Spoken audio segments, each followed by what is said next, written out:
everybody, Cinema Sickness here with another weekly watch video for you, where we take a look at all the titles I watch throughout the week, and I briefly discuss them. So let's take a look at everything I checked out. So of course, this week we are still within my Halloween Horrorthon, so I've watched nothing but horror and Halloween related titles throughout the week, and the first title I checked out was Dark Water.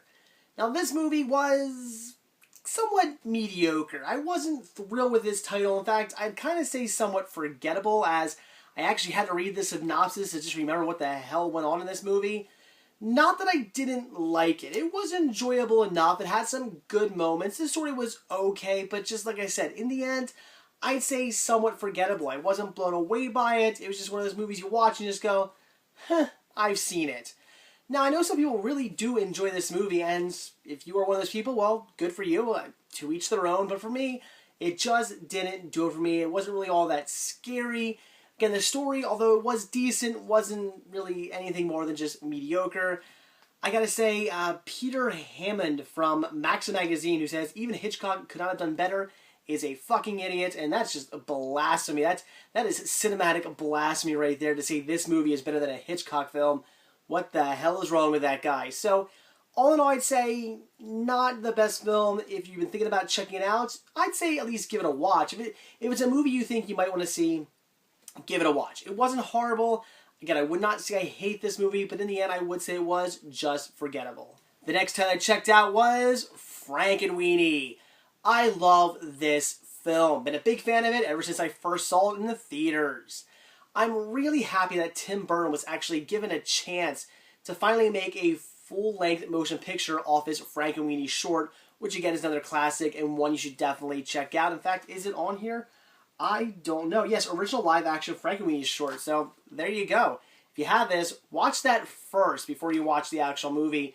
You definitely need to. But this is a great retelling. I like the fact that it's not the exact same story. It's obviously embellished on, as Frankenweenie was just a short. Of course, they had to embellish on it, but this movie offers a lot more than the actual short does. You're going to see a lot more things going on in this movie than you did in the short. So I'm a big fan of this. I'd say if you like the short, if you've seen the short, then this is definitely something you gotta check out as well. Classic Tim Burton. If you like things like The Corpse Bride and, of course, Night Before Christmas, done in the same style, you're definitely going to want to see it. It is all in black and white. I love that. I love the fact that Disney gave Tim Burton the go-ahead to make a black and white movie. I remember watching this in the theaters, and I thought to myself, okay, it's going to start out in black and white, and they're going to do some little thing or something like that where it's going to fade into color. I've seen movies do that before, and no, I'm not just talking about The Wizard of Oz, but I've seen other movies do that before, where, you know, they're kind of going for the, yeah, ooh, it's traditional black and white sort of film, but okay, no, we're actually going to go into color now.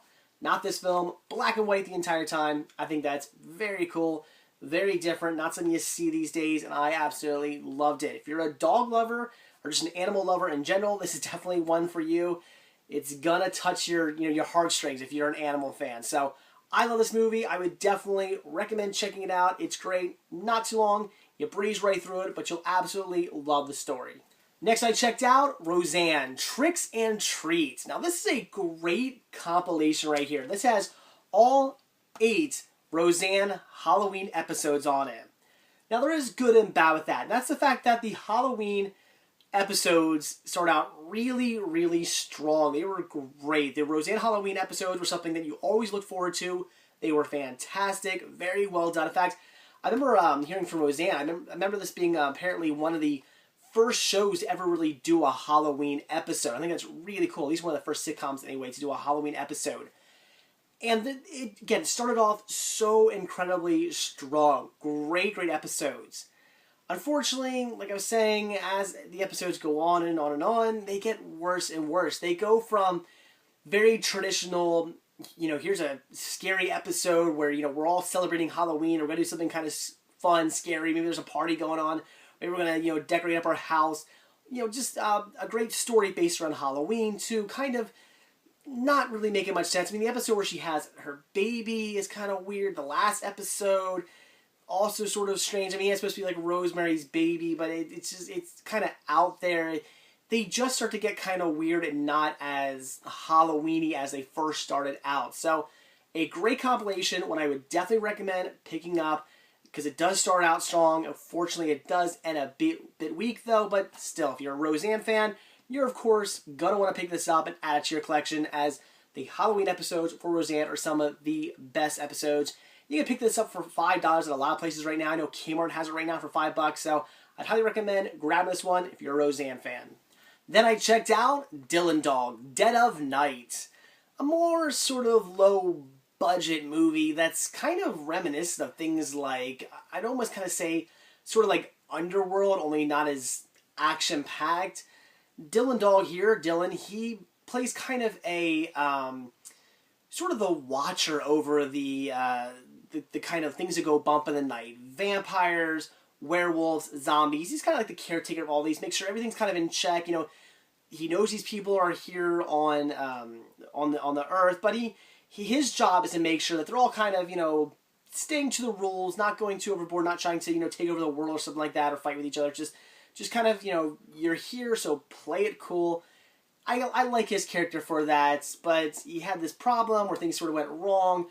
His girl ended up dying. He's been blaming the vampires for it, and he ended up retiring. And from there, things don't go so well, but there's plenty of twists and turns in it. He ends up finding out that what ended up happening to his girlfriend wasn't quite what he thought, and he gets his revenge. So, decent, but again, not great. Is sort of low budget. You're going to watch this one, and you're going to see that pretty quickly. You're going to be picking up on a lot of low-budget things all over the place, which, you know, doesn't make for a bad movie. I'm not saying that a low-budget movie is a bad movie. I have plenty of low-budget movies in my collection that are some of my all-time favorite movies. I'm just saying it does kind of feel like a poor man's maybe Underworld, sort of. So would I recommend checking this one out? I would say, yeah, I would recommend checking that. Again, sort of Underworld-ish, maybe even kind of Van Helsing-ish. I mean, not really. I'm comparing it to those two movies, but in the same sense, it's really nothing like those two. You might just be thinking about those two movies while watching this from some things that happen within this film. But all in all, it's a decent watch, nothing great. Again, probably one that might be a bit forgettable in the end. I can't see me watching this one over and over again. I probably will never watch this one again. But again, that's not to say it was a bad film. If it's something you've been thinking about checking out, I'd say see it. If you want to pick it up, don't pay more than $5 for it. I got this for $5 on Blu-ray. I've seen a few places now for $5 on Blu-ray. I'd say that's kind of the main price you should be picking this one up for. But if you've been thinking about checking it out, sure, give it a go.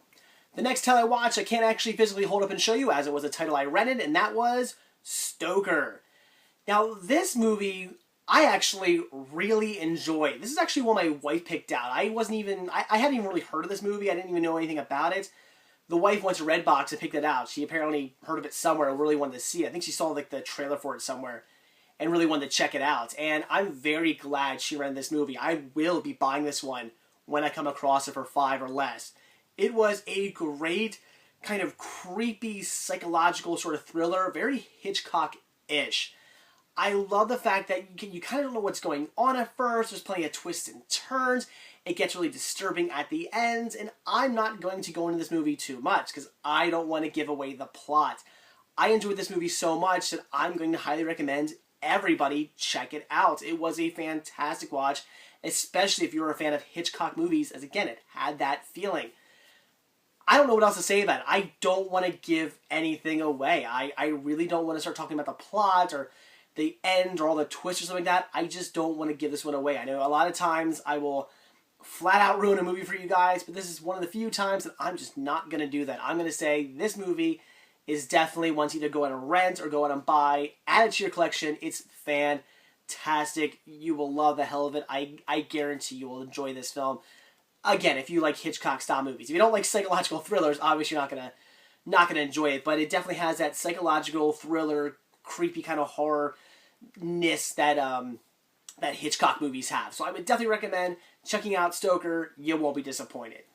And then I checked out Shining. However, this year I watched it with the commentary, which was by, commentary by Steadicam inventor / operator Garrett Brown and historian John Baxter. Unfortunately, this is one of those commentaries where they're not in the same room together. They keep going, kind of switching back and forth between commentaries. That drives me insane. If you're going to have a commentary with more than one person, they should be together in a room discussing the film. I think that's how commentaries with more than one person should be, but it's not.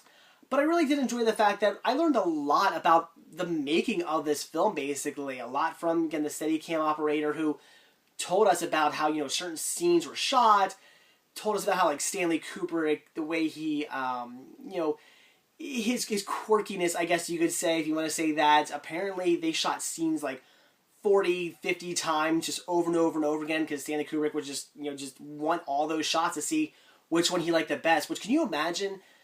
You're Stanley Kubrick. You gotta sit through all these takes, after the day's over to pick out which one you like the best. Could you imagine sitting through like 50 takes? How many scenes do you do during a day? I mean, let's say you do like, they probably didn't do that many. Let's say at tops you maybe did 5 scenes a day. 5 times 50. Do the math. You gotta sit through all that. From what I hear, they went way, way, way, way, way over time. Apparently, they're supposed to be done by a certain point. They went way past that, but I guess if you're doing 40, 50 takes every single take, for every single scene, then yeah, you're going to go way over time. And that's apparently what they did in here. The historian John Baxter, that was interesting. I learned a lot from him as well, how they, certain things about the movie and how they were done. And while they were done, learned about Stanley Kubrick and also about, the book Stephen King wrote. But I'd say the best information came from getting Garrett Brown, who is the Steadicam inventor operator. I really enjoyed his commentary because I love how he talked about how scenes were shot.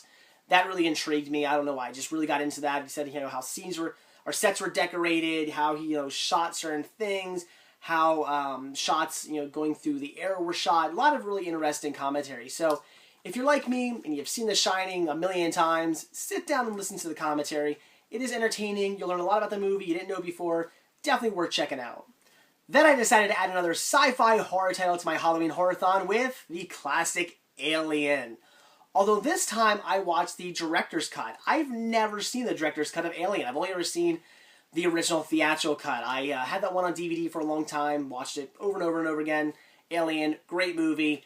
But I just recently picked up this box maybe like a year or so ago, and I never got around to actually watching any of the discs on it yet. So since these have all the director's cuts and extended cuts and whatnot on it, I'll probably get around to watching all those. So I definitely want to sit down, watch the director's cut.